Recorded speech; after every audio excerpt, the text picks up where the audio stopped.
Hello guys, welcome to my YouTube channel PC studying physics. तो आज हम chapter 13 पढ़ाएंगे।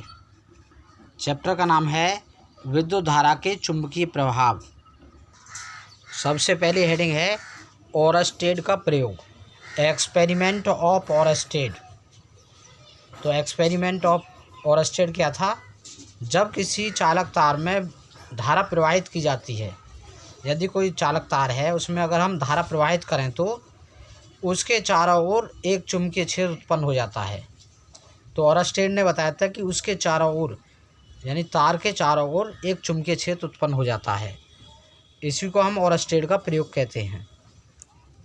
नेक्स्ट हेडिंग है हमारा चुंबकीय क्षेत्र, मैग्नेटिक फील्ड। अच्छा, चुंबकीय क्षेत्र क्या है इसे समझते हैं।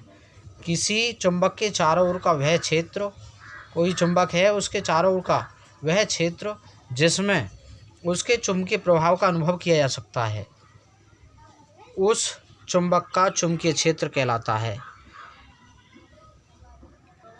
नेक्स्ट हेडिंग है चुंबकीय क्षेत्र रेखाएं, magnetic field lines.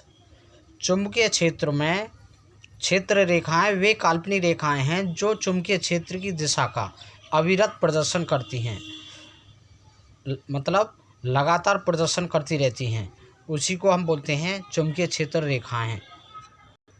Next heading है चुंबकीय क्षेत्र रेखाओं के गुण, जिसको इंग्लिश में बोलते हैं हम properties of magnetic field lines. Number 1 है चुंबकीय क्षेत्र रेखाएं सदैव चुंबक के उत्तरी ध्रुव से निकलती हैं तथा वक्र बनाती हुई दक्षिणी ध्रुव में प्रवेश करती हैं और पुनः चुंबक के अंदर से होती हुई उत्तरी ध्रुव पर वापस आती हैं। ये रेखाएं बंद वक्र होती हैं।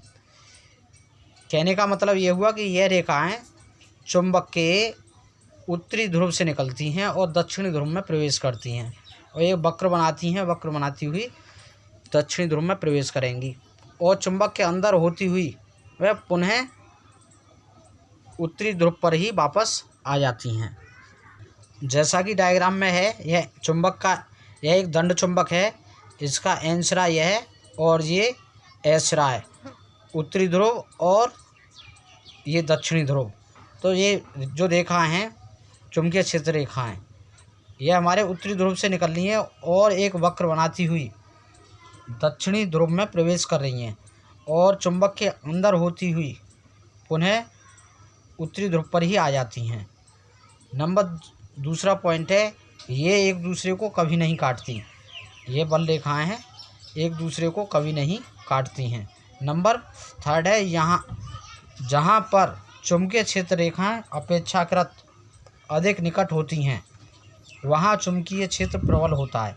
अर्थात यहाँ पर अधिक निकट हैं तो यहाँ चुंबकीय क्षेत्र प्रबल होगा और जैसे जैसे इनके बीच की जो डिस्टेंस है वो बढ़ेगी वैसे वैसे चुंबकीय क्षेत्र दुर्बल होगा। नंबर 4 है इनके किसी बिंदु पर खींची गई स्पर्श रेखा उस बिंदु पर परिणामी चुंबकीय क्षेत्र की दिशा बताती है। नेक्स्ट हेडिंग है धारावाही सीधे तार से उत्पन्न चुंबकीय क्षेत्र, जिसको इंग्लिश में बोला है magnetic field of straight current carrying wire. जब किसी चालक तार में विद्युत धारा प्रवाहित की जाती है तो उसके चारों ओर एक चुंबकीय क्षेत्र उत्पन्न हो जाता है। यह हमारा ओरस्टेड का प्रयोग है। इस क्षेत्र की बल रेखाओं को हम लोहे की रेतन अथवा कंपास सुई द्वारा खींच सकते हैं, जैसा कि इस डायग्राम में दिखाया गया है। यदि तार में विद्युत धारा की दिशा नीचे से ऊपर की ओर है तो बल रेखाओं की दिशा वामावर्त होगी। इसके विपरीत यदि विद्युत धारा की दिशा ऊपर से नीचे की ओर है तो बल रेखाओं की दिशा दक्षिणावर्त होगी। अब इसे एक डायग्राम के माध्यम से समझते हैं। तो यह हमारे एक परिपथ है जिसमें धारा नीचे से ऊपर की ओर बह रही है। यह एक तार है, इसमें एक कार्डबोर्ड लगा हुआ है, इस पर एक रेतन लोहे की छीलन है जो इस पर बिछी हुई है। तो जब इसमें से धारा नीचे से ऊपर की ओर प्रवाहित होगी तो इसमें चुंबकीय बल रेखाओं की जो दिशा है वह वामावर्त होगी, अर्थात एंटी क्लॉकवाइज होगी, और यदि धारा की दिशा ऊपर से नीचे की ओर होती तो इसमें चुंबकीय बल रेखाओं की दिशा दक्षिणावर्त होती, अर्थात क्लॉकवाइज होती। नेक्स्ट हेडिंग है हमारा दक्षिण हस्त अंगुष्ठ नियम, अर्थात the rule of right thumb, दाएं हाथ के अंगूठे का नियम।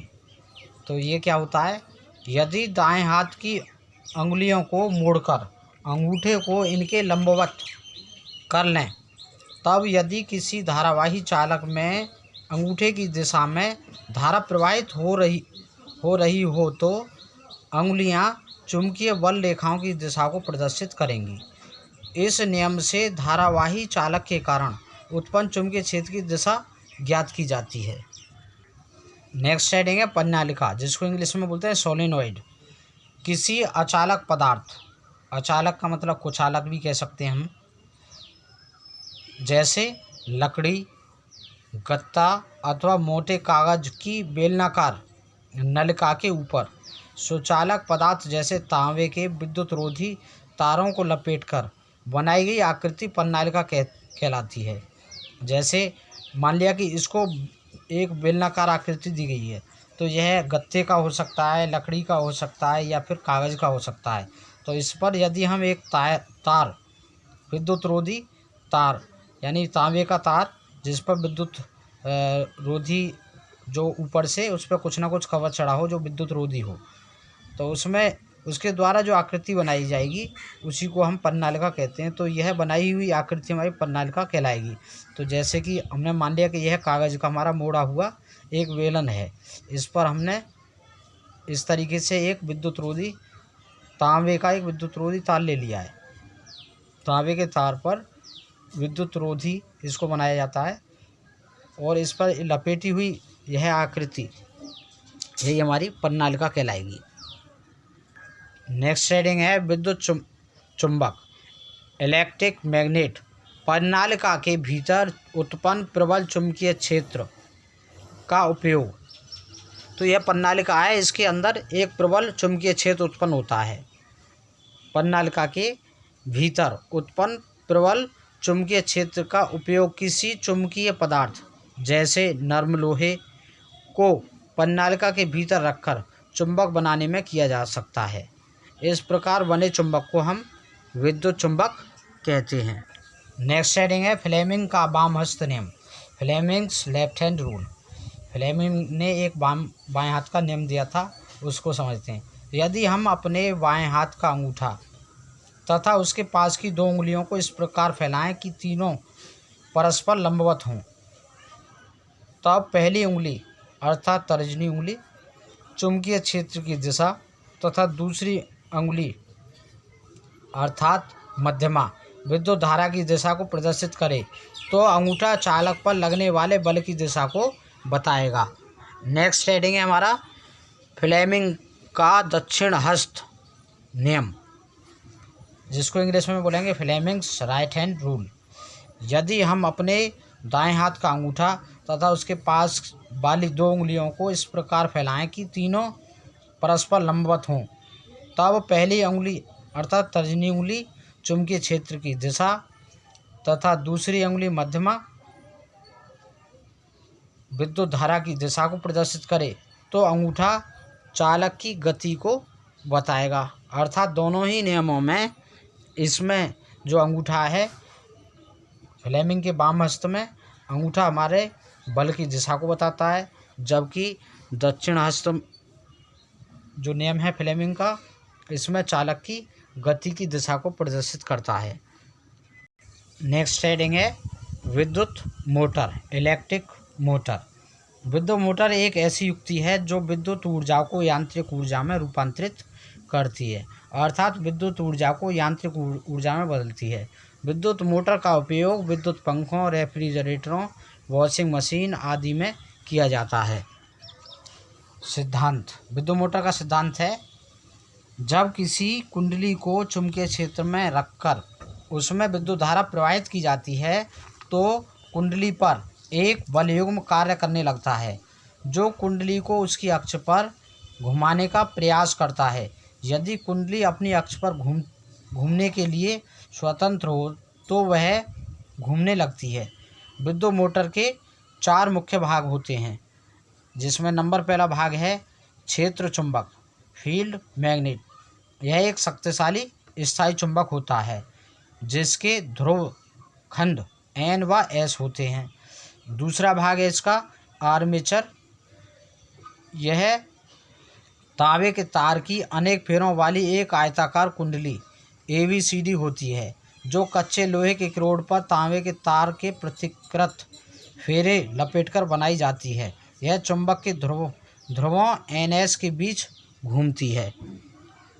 थर्ड है इसका पार्ट विभक्त वलय, स्प्लिट रिंग। विभक्त वलय 2 अर्धवृत्ताकार वलयों के रूप में होती है। आर्मेचर की कुंडली के सिरों पर इन 2 अलग अलग वलयों L व M से जोड़ देते हैं। ये वलय आर्मेचर की धुरी दंड से जुड़े होते हैं। नंबर 4 है ब्रुश। विभक्त वलय L व M कार्बन धातु की बनी 2 पत्तियों को स्पर्श करती हैं। इन्हें ब्रुश कहते हैं। इन ब्रुशों का संबंध 2 संयोजक पेचों से करके इनके बीच एक बैटरी लगा देते हैं। एक ब्रुश से विद्युत धारा कुंडली में प्रवेश करती है तथा दूसरे ब्रुश से विद्युत धारा बाहर निकलती है, जैसा कि इस डायग्राम में दिखाया गया है।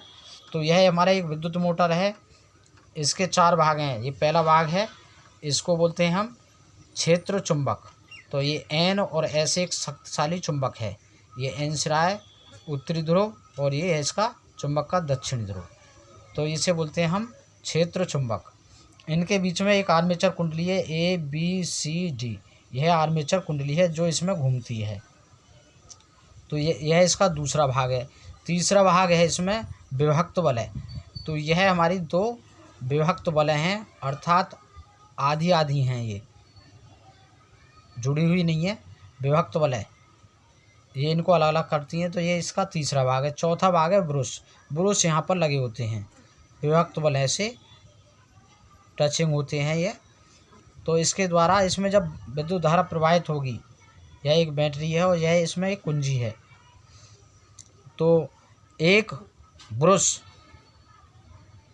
से हम क्या करते हैं, एक ब्रुश से विद्युत धारा कुंडली में प्रवेश करती है, इससे कुंडली में प्रवेश करेगी, और दूसरे ब्रुश से विद्युत धारा है वो बाहर निकलती है। अब नेक्स्ट समझते हैं कार्यविधि, वर्किंग। जब बैटरी से कुंडली में विद्युत धारा प्रवाहित करते हैं तो फ्लेमिंग के बाएं हाथ के नियम से कुंडली की भुजाओं AB तथा CD पर बराबर परंतु विपरीत दिशा में 2 बल कार्य करने लगते हैं, अर्थात AB और CD। इन पर 2 बल कार्य करेंगे। एक बल तो इधर की ओर लगेगा और दूसरा बल इधर की ओर लगेगा। तो जब ये इधर की ओर लगेगा तो कुंडली इधर को घूमेगी, और जब ये इधर लगेगा तो ये इधर घूमेगी।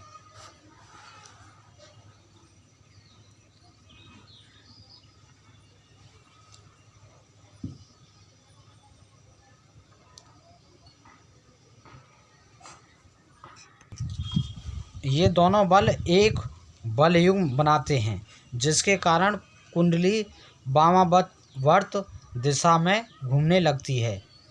कुंडली के साथ उसके सिरों पर लगे विभक्त वलय भी घूमने लगते हैं।